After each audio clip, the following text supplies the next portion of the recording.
So there's two common ways to tune your guitar. And this is really, after you get familiar with your guitar in terms of what everything's called, this is really where you want to start. Make sure your guitar's in tune, because everything that you learn after that is going to sound so much better. I recommend getting a decent electric tuner, and the electronic tuners range, decent ones range between about 15 and 35 bucks. And make sure that it's got a built-in mic and that it's also got a way to plug your guitar in. That way, if you're playing your acoustic guitar or whatever, you can use it there also. And really, any local music store will have one. You can order plenty of them online. That's the first way to tune. It's always a good idea to know how to tune by ear, which is the second common way to do it. Tuning by ear using the 5th fret tuning method is what it's called, because most of the notes we're going to be playing here to get our guitar in tune will be based off of the 5th fret. So what you want to start out by doing is tune your, most people will start out by either tuning their low E or their high E to a piano, a tuning fork, another in-tune guitar. The important thing is that what you're tuning to is in tune. And if you've got your electric tuner, you can practice, if you've got a piano in the house or a keyboard or a tuning fork or whatever, you can practice getting it in tune with your ear and then checking it with your tuner. So start by getting your low E in tune to a piano or something, and then here's what you do. You're going to play your E string on the 5th fret, and for this exercise, for tuning, we'll use our 2nd finger just because it's nice and comfortable. So you're going to play your E string on the 5th fret. When you play your E string on the 5th fret, you're getting an A. And the A is the same note as your 5th string.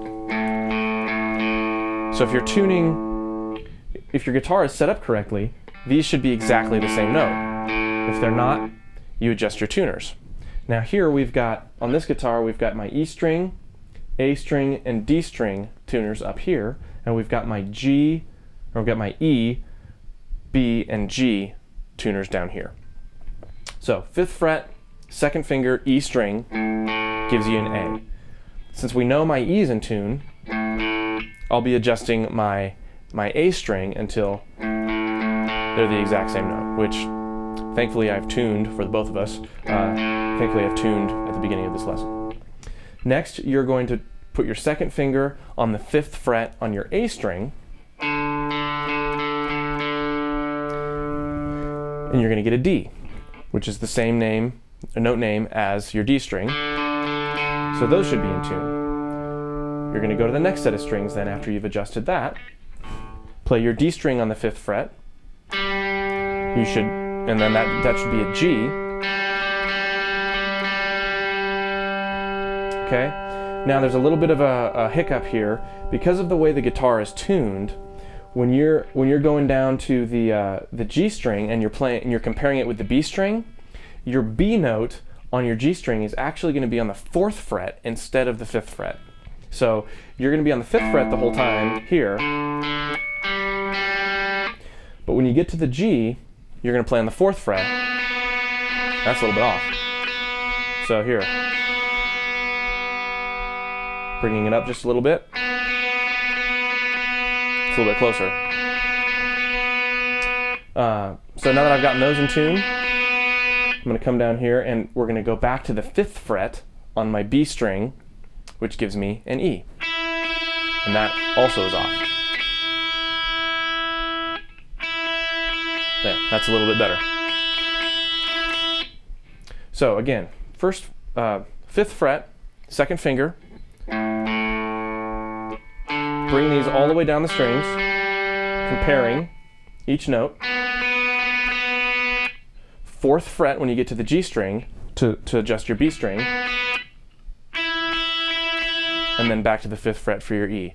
Then what I like to do when I get done is make sure that my high E and my low E are decently in tune with each other.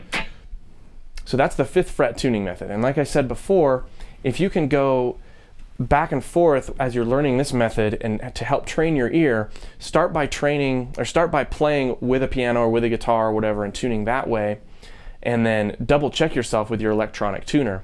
After a while, it'll be a lot easier for you to tune by ear, which you're going to have to do because you can't always grab that tuner when you need to be in tune. Next, we're going to look at some proper posture and left hand techniques. We've already worked on holding the pick, but we'll get you set up kind of all around so that as you're practicing for a while, you don't end up getting sore and you're able to be the most efficient you can be with your left hand.